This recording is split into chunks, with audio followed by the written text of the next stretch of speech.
Hello, my friends. Kurt Berglund with another of my Monday book reviews. If it is Monday at 10 a.m., it's time for a book review about baseball. Could be fiction, could be nonfiction. Could be a book that's out of print, could be hot off the presses, or it could be somewhere in between, and that's what we have today. A book that is somewhere in between. This is a 2016 publication date by Brightstone Press. Brightstone Press. The book is called Indian's Pride. It is part of a series of books that a writer named Carroll Conklin has written about all of the baseball franchises alive and kicking in the 1960s. This one, I think, is one of the best in the series. 1960s Indian baseball might be tempting to dismiss, but this was a team, especially in the middle 60s, that was right on the brink. And with a good idea for a deal, might have crossed over into being a serious contender, but definitely on the fringe. I'm talking about 1965, and they had expectations in 1966 as well to be part of the pennant race, and it didn't. Well, it sort of happened, but not really, although their 65 team was a pretty good one. The book is called The Story of the Cleveland Indians in the 1960s.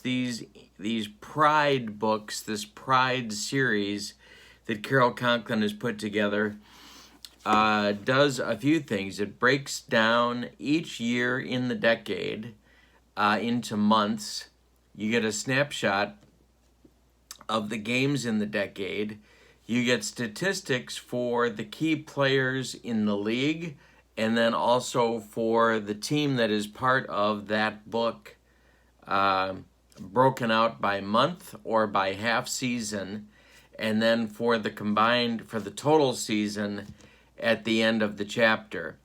There are stories about the players. It sort of, in this case, because the Indians were what they were, there were some threads that go kind of throughout the decade, and I guess it's probably that way for most ball clubs as well.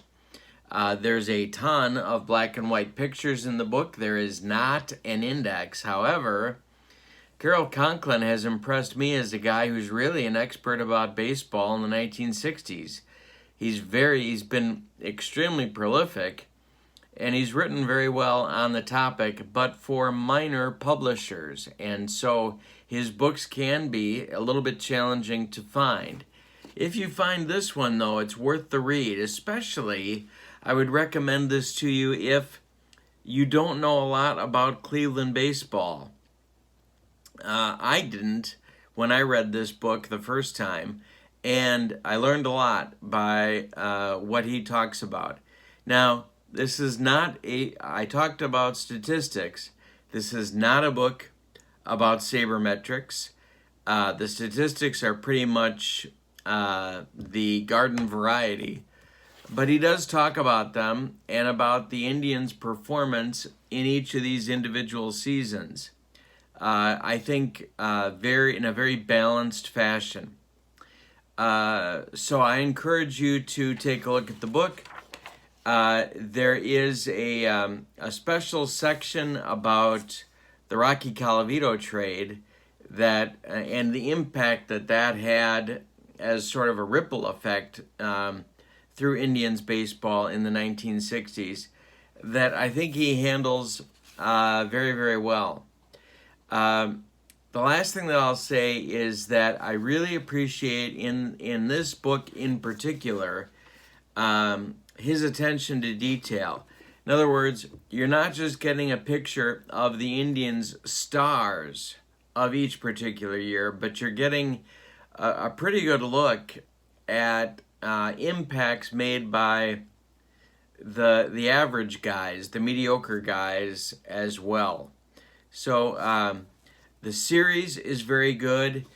Each book has that pride in the title. and it tracks through the decade. This one is one of the longer ones. It's over 400 pages, but it's a very enjoyable read, and it's an excellent resource if you're looking for to go beyond maybe what a media guide would give you and really understand what was unfolding during the season in a little bit more detail about the team as a whole. These books are for you. If you're a fan of 1960s baseball, or if you want to learn more about 1960s baseball, Carroll Conklin is a writer that I recommend.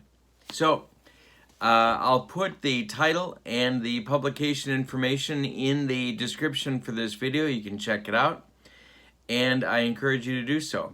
I hope you have a wonderful day. Keep reading, everybody. Nobody reads enough, including me. And I hope you have a good day. Come on back next Monday, and we will be reviewing another book at 10 a.m. Have a good day. So long, everybody.